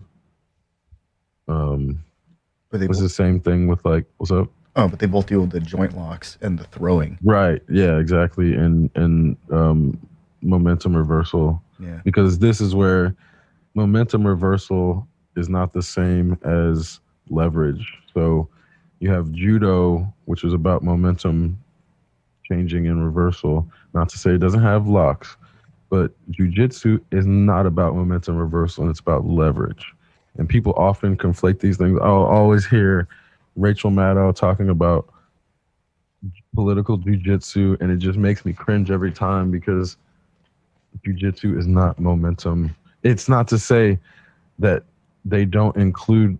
Okay, so Japanese jujitsu is not the same as Brazilian jujitsu, which are spelled different, and that even, but their concepts are slightly different. It's Japanese is jujutsu technically, and then Brazilian jiu-jitsu. So they are effectively brother and sister art. Brazilian jiu-jitsu was inspired by and descended from Japanese jiu-jitsu, but the creation was the smaller fighter. What was his name? Was it Horion? Um, whatever the oldest Gracie was, he trained with Japanese. I think it was Kimura, who is the originator of that. The aptly named arm lock.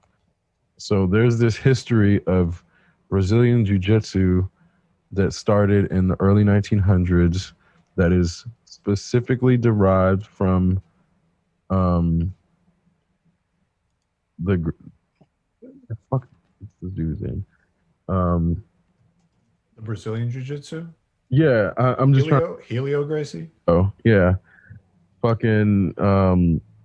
He was a very small person, so it was that he was trying to adjust Japanese jiu-jitsu for his small frame, from which Brazilian jiu-jitsu is then derived about having the smaller person use leverage to then achieve the same sort of locks. And this is where it was not as much of a wrestling heavy art until after the early 2000s when the Gracie school, the Gracie Brazilian Jiu-Jitsu school did not even really advocate for striking up until the early 2000s. So you saw, if you go look at early 90s Gracie Jiu-Jitsu instructionals, which basically represents the pinnacle of Brazilian Jiu-Jitsu, it's so vastly different from what's happening now. But even in that, it's vastly different from Japanese Jiu-Jitsu. So there is a very distinct difference between Brazilian Jiu-Jitsu and Japanese Jiu-Jitsu. But you have to be very well versed in martial arts to even grasp the difference, because it's technically not that big of a difference. But again, this is the difference between using momentum versus using levers and leverage. Those are two completely different mechanics. And it's not to say that the arts don't cross over at certain points, but again, that's like, you know, you never see people talking about Bruce Lee doing arm locks, but he included that shit in his arts. So yeah, I'm pretty sure Bruce Lee studied everything he could possibly study. At least that's the mythology behind it. How can Chinese people be like so terrible, yet Bruce Lee comes out of China's culture and directly injects it into America? That's where it gets confusing, because Bruce Lee was originally a Wing Chun practitioner, and it was somewhat his Western approach to then mixing things that from which he started to mix other arts and started to implement like fencing and yeah, because my understanding is he loved boxing.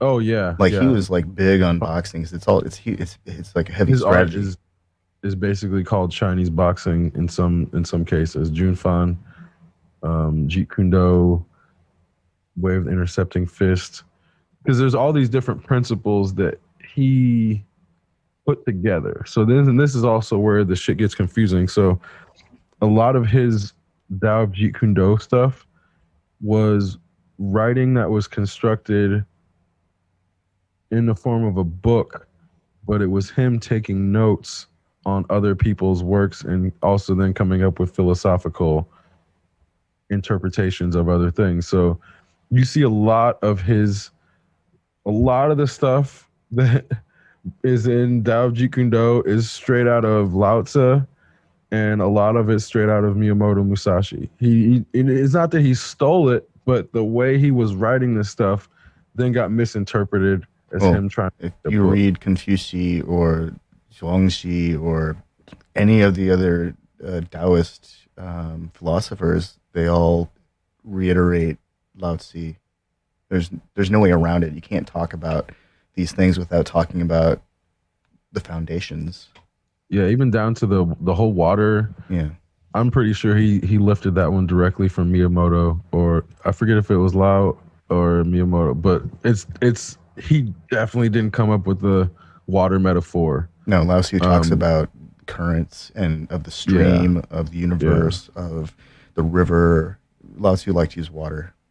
It became associated with Bruce because people are not.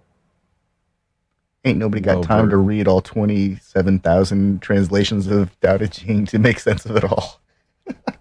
So, But then, this gets into the way that I don't know if either of you saw the Dragon Bruce Lee story.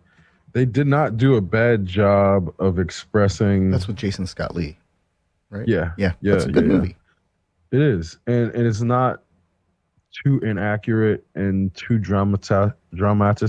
In that, one of the things that they showed well about that time period was like street fights happened all the fucking time. So this notion that like Bruce Lee never actually fought anybody because he was an actor is complete and utter bullshit.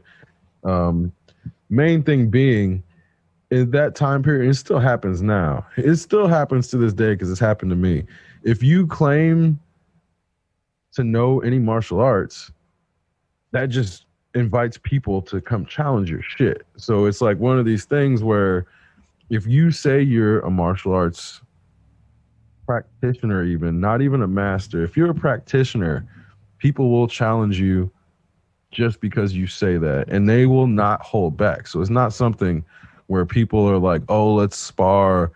Like it's something that it sounds like it's from a movie, but it kind of is, in that that's where movies have done this shit based on these things happening in real life. So is somebody probably saw this shit happen in real life, just like Quentin Tarantino's Once Upon a Time. That's based off a real life event, in that the way Quentin Tarantino then wrote it is kind of disrespectful and kind of far off, but it's not. It's weird. That whole scene is weird, but yet I digress. Nobody kicked Bruce's ass.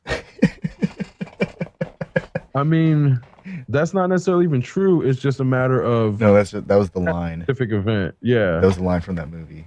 He's like, Zoe comes out and says, "This guy was your wife killing friend here was kicking Bruce's ass," and Bruce Lee's character says, I just want to make it clear, nobody kicked my ass." Oh yeah, I didn't see. I only watched the scene to see, because I had seen descriptions of it being offensive towards his legacy. I'm like, oh, it's not quite that offensive, but the way that people will then take Hollywood interpretations of things and let them supplant the reality. So in that, it's kind of disrespectful to then rewrite the story and have this be the ending, whereas again, Judo Gene LaBelle, I think he definitely tapped Bruce. I'm fairly positive. So it's one of these things where that's one of the reasons Bruce went to learn from him, because he tapped him. But that's not, I don't know like nobody knows the specifics of the event. They may have come in with the caveat, oh, we're just going to wrestle, we're not going to strike. Who knows? But the issue is that same person then tapped Judo Gene LaBelle. This is 100% true. He tapped Steven Seagal, who claimed Judo Gene couldn't tap him out, and Steven Seagal shot himself. So this person is good enough at judo to make Steven Seagal shit himself because he tapped him out. So this is not just some random dude. This is the reason they call him Judo Gene LaBelle is because he's an Olympian, one of the best judo players of all time that has ever lived. So this isn't just some random dude who tapped out Bruce Lee. But in that, then it becomes difficult to establish Judo Gene LaBelle's credentials among people who've only ever seen movie stars.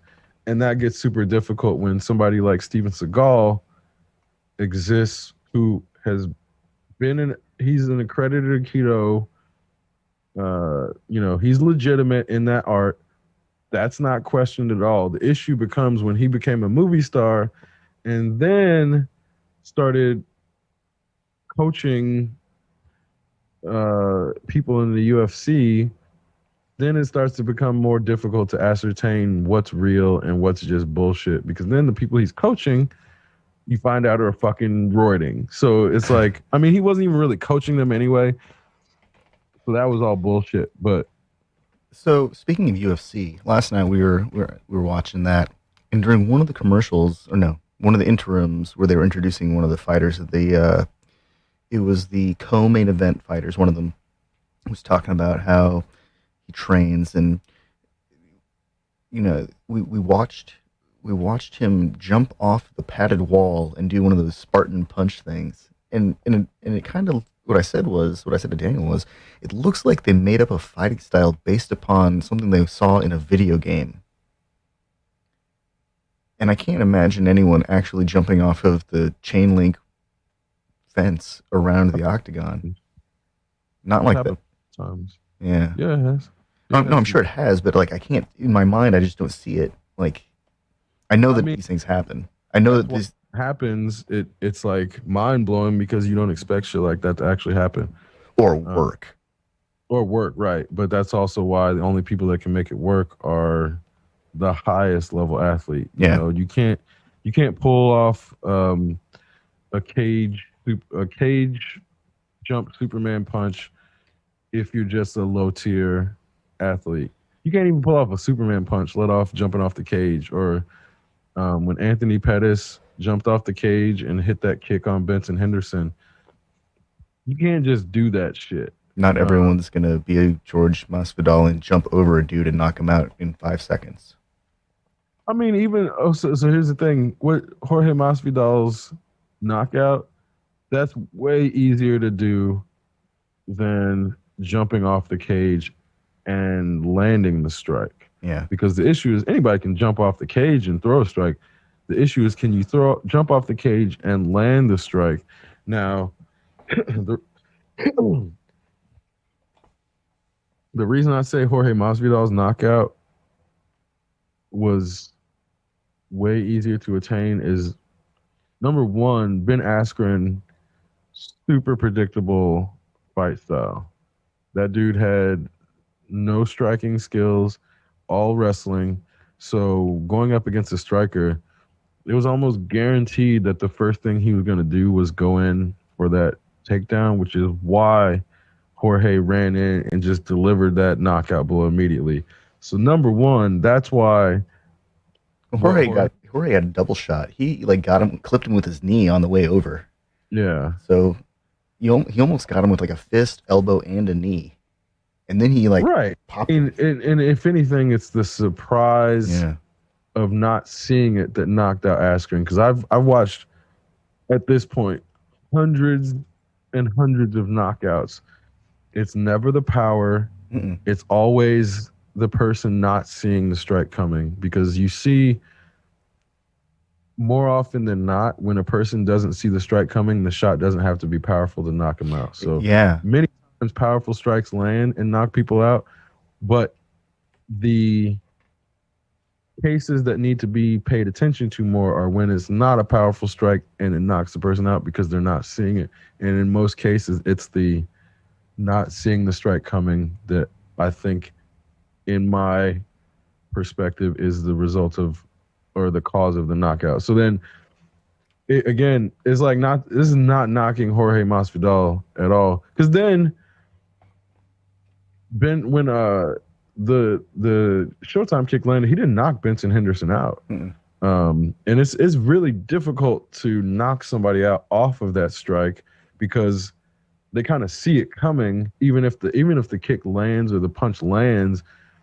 The only reason that person lands it is because they're faster, but the extra motion, then you can brace yourself, ultimately, is what it comes down to. If you can clench your body and brace your jaw, then it's way less likely that a strike is going to knock you out, even if it's a really hard strike. Well, It's when you can't brace. Last night Somebody knocks your brain around. during the that you get Poirier and McGregor fight, at one point, it was like during the second round, Poirier looked like he was out of breath, and McGregor looked like he was on top of his game. And for a brief second, I thought, man, it's like he can just read all of Poirier's moves like before they even happen. And then right as I said that, this one fist happened to get by, and it just got him in the right spot, and he just toppled over, and it was done, and it was over Well, just like that. And I think what happens is when you're in a fighting situation, such as a this is okay. It's weird because they are in a fight, but it's also a sport. Yeah. And because it's also a sport, there's an element of establishing a sport pace that you can't necessarily do in a real fight, because if there's no referee, then you have to make sure that you put down the person immediately. But if there's a referee and there's a time limit and there's rules, then you don't know if this is going to be a 30-second fight or a 25-minute fight. Yeah. So you can't go in as reckless. So Yeah. what happens is when people go into a start a fight, they don't come in at 100% speed because they can't anticipate if they're going to be in there for 30 seconds or for 15 minutes or 25 minutes, depending on the round length. So again, this is why when you start off 60, 70%, yeah, he could see that shit. But then once Poirier figured out the rhythm and turned up the speed, yeah, then Conor couldn't see shit. He just couldn't keep up at that point. It was over. Well, he didn't adapt it with him. Yeah. And that's what, I was watching Poirier, and then Chandler did this too. This is something I was in we were talking about this in our Muay Thai class yesterday. You can't be unpredictable unless you have a predictable pattern set up. Otherwise, somebody who has no pattern is unpredictable by nature, and that's going to put that person that they're going against on guard. So then there's no actual unpredictable moment of opening. So this is where when Chandler was punching Hooker in the stomach, he was setting up a pattern, and then he broke that pattern once Hooker had gotten, I think he hit him in the stomach like 3 times. Yep. And then the 4th time he hit him on the stomach and followed up with a hook. And Hooker was not prepared for that hook because he was anticipating a certain pattern. And this is where I was like, oh shit, patterns, you have to establish patterns quickly, but you have to establish them deliberately in order to then break them.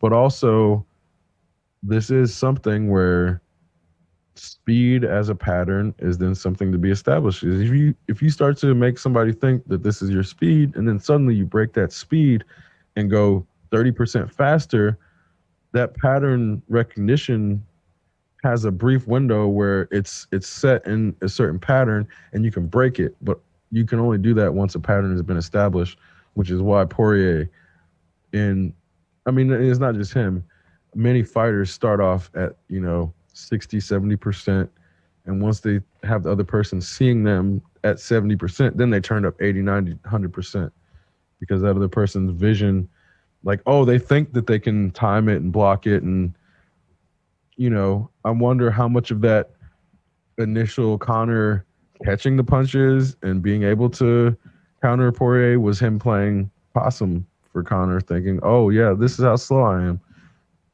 Yeah, because I have to watch it again. As soon as the ball dropped, Poirier was like relentless almost for that brief spurt of energy when he dove in there after Conor, and they got him off of him. And it occurred to me that he had this like no holds barred, like kill or be killed mentality. That in that moment he was making sure that it was done, but at no point during the fight did Conor demonstrate that kind of ferocity. He was playing it really safe at first. Yeah. So yeah, maybe it was just because Poirier wasn't dialing it up as quickly that he got comfortable. But for that, like, it's called snake charming. Yeah. It's what it is you lull somebody to sleep. Yeah. And then you strike. Yeah, and that's kind of where it was incredible. It was. I was. Daniel was actually said something to me because I went to the kitchen to refresh my beverage. He's like, "Man, I was worried you might not get back in time." I was like, "What? Do you think it's gonna be over in like the first 30 seconds?" He's like, "Well, it could be." So at least we got one round out of him before the last 30 seconds. No. It'll be interesting. It could have easily been over in the first 30 seconds. It could have. If it's interesting. I think I saw more than one person trying to do Khabib's Python leg lock technique. or through the course of the night. Some of like the preliminary fights. I wonder how much of a Which leg lock? I think that whatever that one that he does where he like sits on people's front legs and crawls up them and then gets around them and well, yeah, how he kind of climbs up people to get into mount. Yeah. I know. Yeah, the one that he that did to is. Connor.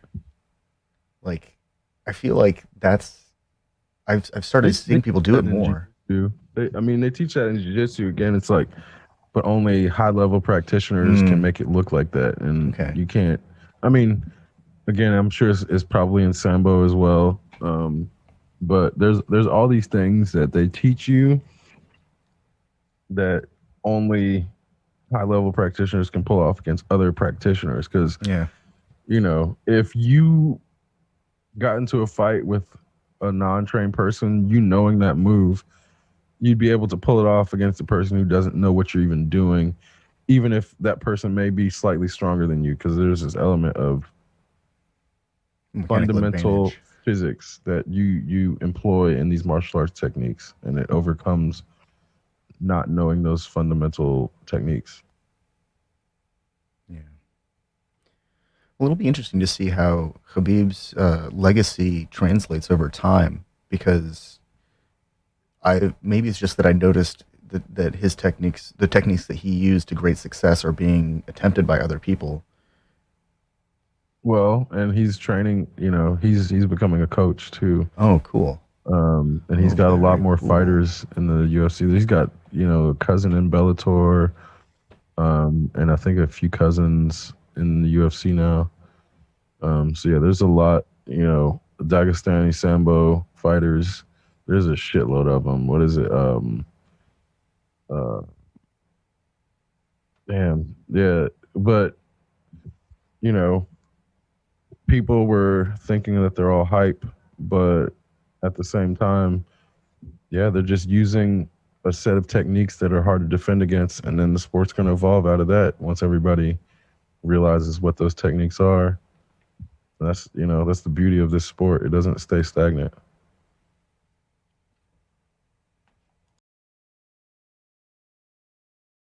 Exceptional Radio.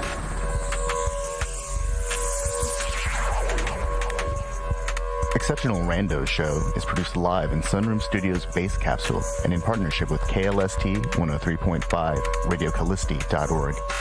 Remember to catch our Exceptional Randos live stream on YouTube every Sunday between 2 and 4 p.m. Eastern Standard Time. And if you have a story, idea, or question that you would like to share, we want to hear from you. Thanks for listening.